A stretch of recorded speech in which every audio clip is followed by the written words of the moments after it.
Hello, I'm Ben Westerman from I See It Business Intelligence, and this episode of our Focus On series is all about integration and how we can seamlessly load data into and out of a Workday Adaptive Planning model with a variety of data sources.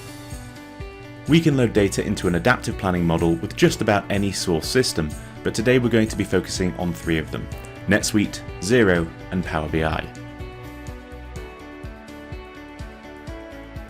Here you can see our adaptive planning model, including our Netsuite data connector, which has been set up using I See It's easy-to-deploy script. This connector allows us to import a wide variety of Netsuite data into our model.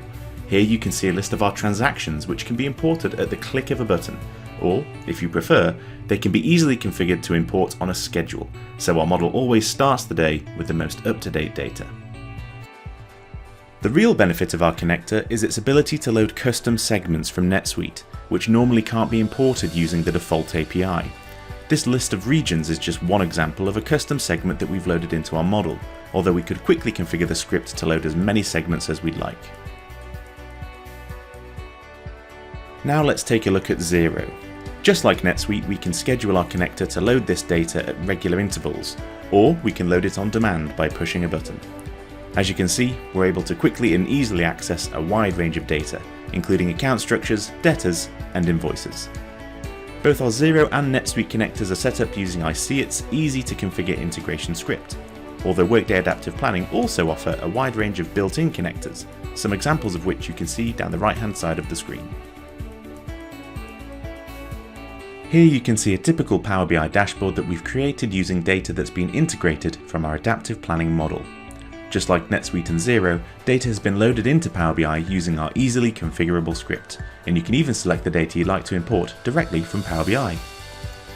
Here we can select a version of data from our adaptive model, meaning that we can quickly change the dataset we want to load into our dashboards without the need for any technical expertise. For example, here I've selected budget instead of forecast. If we take a look at our Power BI data inputs, you can see the account information, levels, and values that we've loaded from our adaptive planning model.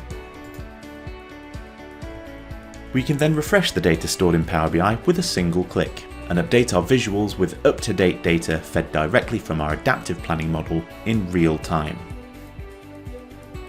So that was just a quick look at a few of the ways you can seamlessly use integration to enhance your planning and forecasting with up-to-date data fed directly to and from your adaptive planning model. All three of the connectors you've just seen can be achieved with I See It's easy-to-configure integration scripts. If you'd like to find out more or to get in touch, you can visit our website at iseeitbi.com. Thanks for watching.